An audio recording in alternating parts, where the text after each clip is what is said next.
L'Afrique représente aujourd'hui 18% de la population mondiale, mais seulement 3% des voix au Fonds monétaire international, en déséquilibre qui limite son influence sur les décisions économiques mondiales. Un système multilatéral réformé devrait garantir une représentation plus juste, permettant à l'Afrique de défendre ses intérêts et d'obtenir une voix plus forte dans les négociations internationales.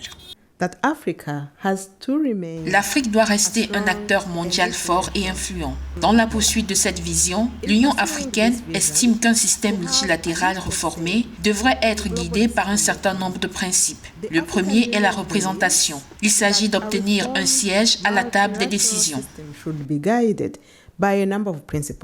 Dans son agenda 2063, l'Union africaine ambitionne de promouvoir une industrialisation durable pour renforcer la compétitivité de l'Afrique sur la scène mondiale. En s'alignant sur les objectifs mondiaux de développement durable, l'Afrique peut non seulement stimuler son propre développement, mais aussi contribuer activement à résoudre les défis globaux comme le changement climatique et la pauvreté.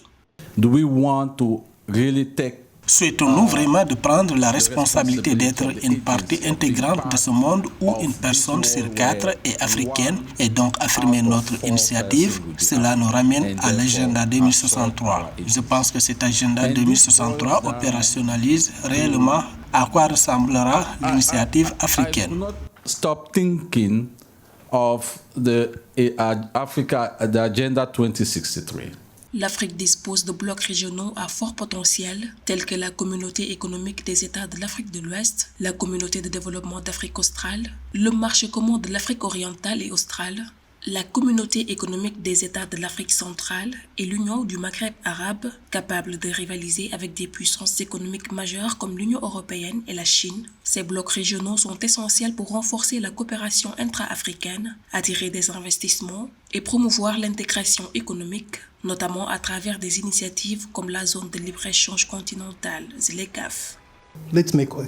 Faisons fonctionner la CEDEAO, faisons fonctionner la SADC. Ce sont des blocs énormes qui peuvent tenir tête à l'Europe et à la Chine. Nous n'avons pas besoin de tout le continent pour cela.